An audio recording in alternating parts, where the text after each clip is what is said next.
Bonjour, voici le logiciel Cartoflash Prof SDLV concernant le Maroc. Comme toujours, on débute par le bouton Envoyer. Sur cet écran, vous avez trois cartes, une grande au centre et deux plus petites à droite qui vous permettront de créer vos propres cartes. Vous avez constaté déjà que si vous passez votre souris sur la carte, apparaissent les noms des provinces traversées, idem pour les petites cartes en haut et en bas.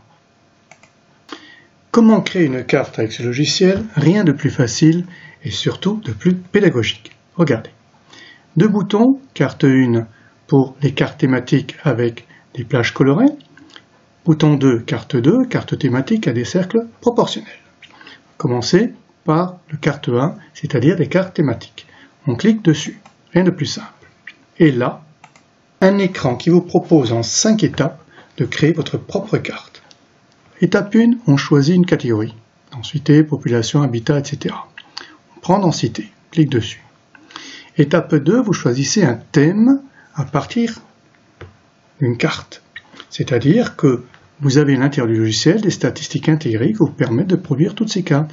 Densité de population 2014, répartition de population, etc., etc. Il y en a beaucoup, regardez, en jouant avec l'ascenseur. Prenons densité de population 2014 par exemple. Vous avez choisi une catégorie, un thème. Il vous faut, étape 3, choisir un dégradé de couleur. Qui dit carte à plage colorée dit dégradé de couleur. Il y a plusieurs dégradés qui sont proposés, vous pouvez choisir n'importe lequel, mais s'agissant de densité, il est plus prudent de prendre le jaune au rouge. C'est ce qu'on appelle des couleurs conventionnelles, classiques, c'est-à-dire qu'on trouve dans tous les ouvrages. Votre carte prend forme, vous avez le thème, vous avez la catégorie, vous avez la couleur, il ne vous suffit plus que de choisir le nombre de paliers. Le nombre de paliers, tout simplement le nombre de catégories que vous voulez représenter sur 3, 4 ou 5. 3, c'est le minimum, et 5, c'est le maximum que l'œil puisse déceler. Au-dessus de 5, votre œil ne fera plus la différence, donc je ne l'ai pas intégré. Pour une analyse très fine, on prend 5 de préférence. Et maintenant, il ne vous reste plus qu'étape 5, certainement la plus simple, cliquez sur un bouton ici vert. Et voilà votre carte.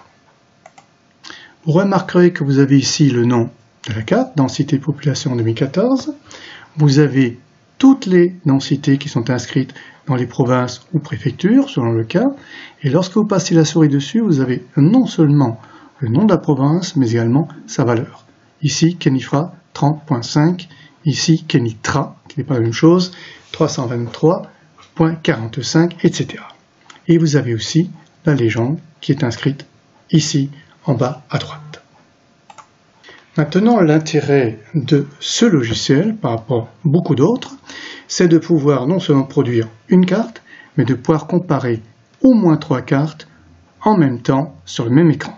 Pour cela, je prends par exemple les densités qui ont été créées et je duplique soit vers le haut, soit vers le bas, au choix.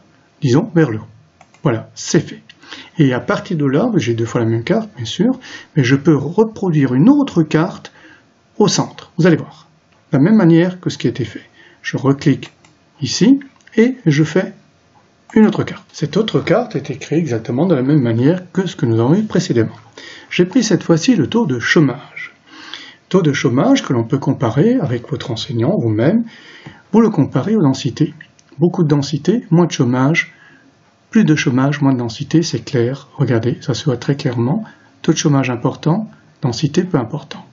Mais je peux aller au-delà et comparer 3 cartes. Je duplique donc ce taux de chômage vers le bas, je conserve et je crée une 3e carte comme précédemment. Comme pour les 2 cartes précédentes, j'ai créé cette fois-ci le taux d'analphabétisme de la population totale. Il y a une carte rurale urbaine, ici c'est total. Là, effectivement, l'analyse et la comparaison deviennent très intéressantes. On pourra observer les différentes régions qui ont de fortes densités, moins de chômage, un analphabétisme plus ou moins important, et des régions qui sont moins densément peuplées, avec un taux de chômage moyen et un taux d'analphabétisme plus important. On peut aller au-delà en créant une 4e carte par-dessus celle du centre, c'est-à-dire une carte avec des cercles proportionnels. Et nous allons voir tout de suite. C'est très simple. Il vous faut également cliquer donc sur le bouton carte 2. Et là, vous avez la création pédagogique d'une carte avec des cercles proportionnels en 4 étapes seulement. Pourquoi 4? Parce que vous voyez bien, il manque une étape, celle du choix des paliers. Il n'y a pas de palier puisque les cercles sont proportionnels dès que vous avez choisi un thème. On peut par exemple prendre le tourisme. Et plus précisément dans le tourisme, le nombre d'hôtels classés 5 étoiles. Nous choisissons une couleur, de préférence une couleur qui se détache bien du fond que nous avons déjà traité, donc ici en l'occurrence le rouge, et nous cliquons sur le fameux bouton vert, toujours le même, pour voir la carte. On clique. Et voilà. Pour cette deuxième carte, deuxième série de cartes, vous avez également une légende, et vous avez les cercles proportionnels. Comme tout à l'heure, vous passez votre souris dessus, le nom de la province ou de la préfecture s'affiche, ainsi que la valeur du cercle. Nombre d'hôtels classés 5 étoiles ici à Marrakech, 37. Alors on peut essayer de trouver des comparaisons, des analyses très pointues entre le nombre d'hôtels 5 étoiles, la densité de population et le taux de chômage. Sachant que ces hôtels embauchent des gens, on pourra y voir un taux de chômage un peu moins important. Voilà. Bonjour, je suis heureux de vous retrouver avec ce nouveau cartoflash Prof SDLV consacré au Maroc et j'espère qu'il vous donnera autant de plaisir à l'utiliser qu'il m'a donné de plaisir à le concevoir. Voilà, cette première étape n'était qu'un aspect de ce qu'on peut faire avec ce logiciel. Alors bien sûr, je ne l'ai pas dit tout à l'heure, mais tout le monde comprend que si on a mis toutes ces cartes, il est peut-être intéressant à un moment donné de revenir à un écran dit vierge. Bien, vous avez à n'importe quel instant, ici la poubelle, vous cliquez dessus et tout s'efface. La suite de l'utilisation de ce logiciel se trouve dans ces deux boutons, dessiner et ajouter des couches. Mais avant cela, il est peut-être intéressant de remettre une carte au centre pour voir son utilisation. J'ai repris la carte des densités de population. Première étape, je m'intéresse aux couches, comme presque un véritable SIG. Je clique sur les couches. Attention, le petit bonhomme le dit, n'ouvrez pas toutes les couches en même temps, ça n'a pas de sens, uniquement celles dont vous avez besoin. Densité de population, ce qui m'intéresse, c'est par exemple les principales villes. Je clique sur principales villes, elles apparaissent, je referme cette fenêtre parce qu'il ne me faut que ça. Les gens des principales villes, je vois qu'il y a deux types de villes. Les principales villes, cercle proportionnel, plus grande, plus petite. La plus grande, je passe toujours ma souris dessus, c'est Casablanca. Et je vois d'autres villes avec un mauve un peu plus léger. Alors, pourquoi? Parce que ce sont des villes qui sont intéressantes, importantes touristiquement, que tout le monde, ou presque tout le monde connaît, mais dont il était impossible de tracer un cercle proportionnel. Eu égard à Casablanca, ici on aura eu 0,01 mm, ce n'était pas possible. Donc deux catégories, les villes dites proportionnelles où l'on peut voir les plus importantes, Casablanca, Kenitra, Marrakech, Fès, Oujda par exemple. Toutes ces villes, Tanger, n'oublions pas, Rabat-Salé, El Jadida et pour conclure Agadir, ville au cercle proportionnel. Toutes les autres, les cercles non proportionnels, juste pour les signaler. Et on voit un petit peu le semis des villes. Si on enlève de mémoire toutes les villes qui sont en mauve clair, il nous reste très peu de villes importantes qui ne se concentrent pas forcément dans les zones à forte population. Donc vous pouvez rajouter plusieurs types de couches. Une couche très intéressante, c'est la couche par exemple du relief du Maroc. Couche prise sur Google Earth, ici, et qui vous permet de bien repérer. Alors vous me direz, on ne voit plus en dessous les densités. Si, ici vous avez une possibilité de mesurer la transparence. Si c'est 100%, c'est-à-dire c'est totalement opaque, on descend et vous voyez apparaître au fur et à mesure les densités en dessous. Les densités, le relief subsiste. Voilà. Vous avez vu, on peut créer des cartes soi-même, comparer 3 cartes, voire une quatrième si vous en superposez une. On peut rajouter des couches, en fait, c'est presque un SIG. C'est pas tout à fait un vrai SIG.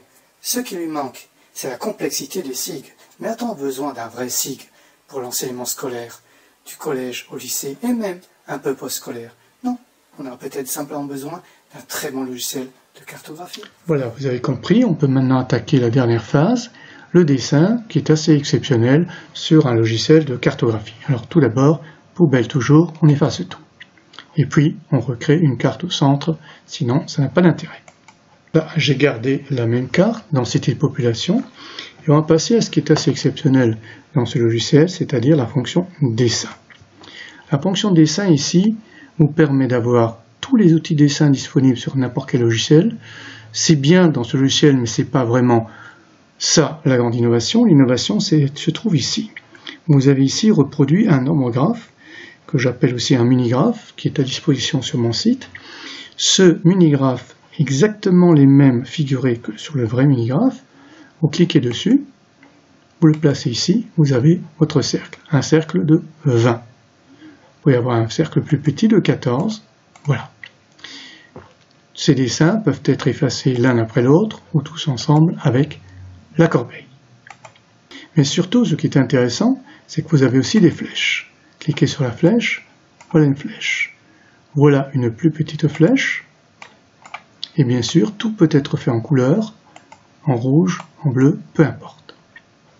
On efface. Le grand intérêt, c'est de ne pas dessiner tout et n'importe quoi sur cette carte, c'est de faire ce que tous les enseignants ont toujours fait, c'est-à-dire y dessiner, prenez une craie, y dessiner sur la carte murale. Ici, pas besoin de tout ça. On prend la fonction crayon. On choisit la couleur mauve. On choisit l'épaisseur du trait, par exemple 5, et on trace un trait, globalement, ici, qui délimite les zones de forte densité. Hop, et voilà. Ça, c'est au crayon. Mais je peux très bien le faire aussi avec une ellipse. Voilà. Je peux le faire avec un rectangle. Voilà. Je peux tracer des traits droits, des traits en pointillés, et enfin ici je peux écrire des textes aussi. Ah non, quelque chose que je veux. Et ce dessin-là peut être exporté. Enregistrez votre dessin, vous cliquez dessus, il est exporté et vous pouvez l'utiliser dans n'importe quelle autre production, c'est-à-dire PowerPoint, Word, etc., tout ce que vous voulez. Vous pouvez le réutiliser. Vous avez aussi, pour les étourdis, la fonction gomme. On gomme. Évidemment, ça devient blanc, c'est normal. Mais quand on revient à la carte thématique, tout a disparu. Disparu? Non. Vous avez toujours le dessin qui existe en cliquant sur dessiner. Mais bien plus que tout cela. Vous avez ici deux boutons qui sont un peu la marque de fabrique, déjà très connus, les contours schématiques et les carreaux de cahier. Pourquoi? Tout simplement pour qu'un élève, si l'enseignant trace ici le trait des fortes densités au tableau, sur un schéma que l'élève a réalisé sur son cahier ou qu'il a pris en photocopie, il peut retracer le trait exactement. Voilà, en se repérant par rapport au carreau de cahier. Sans faute, c'est un schéma de géographie. Et si on veut, on peut même mettre cela en couleur, en rouge bien foncé, pour montrer que tout ça, voilà. Et vous pouvez construire de cette manière des schémas. Mais attention, vous pouvez aussi, en retour, conserver, vous l'avez vu, le contour schématique et les carreaux de cahier. Ils se conservent tout au long de l'utilisation, on les déclouque et on retrouve toujours ces deux boutons en dessous, ici, à gauche. Voilà, avec cette fonction dessin, qui est la dernière fonction, vous avez un outil très complet qui vous permet de faire de la géographie avec du numérique. Pas besoin de SIG, je pense, dans les établissements scolaires, bien que quelques séances de SIG ne soient pas inutiles. Mais tous les cours de géographie avec des SIG, ça fait un peu trop. En revanche, un logiciel aussi simple que celui-là apportera beaucoup de bonheur aux élèves pour apprendre la géographie passionnément. Et une dernière pensée à tous mes amis marocains qui m'ont soutenu dans cette œuvre. Merci. Au revoir.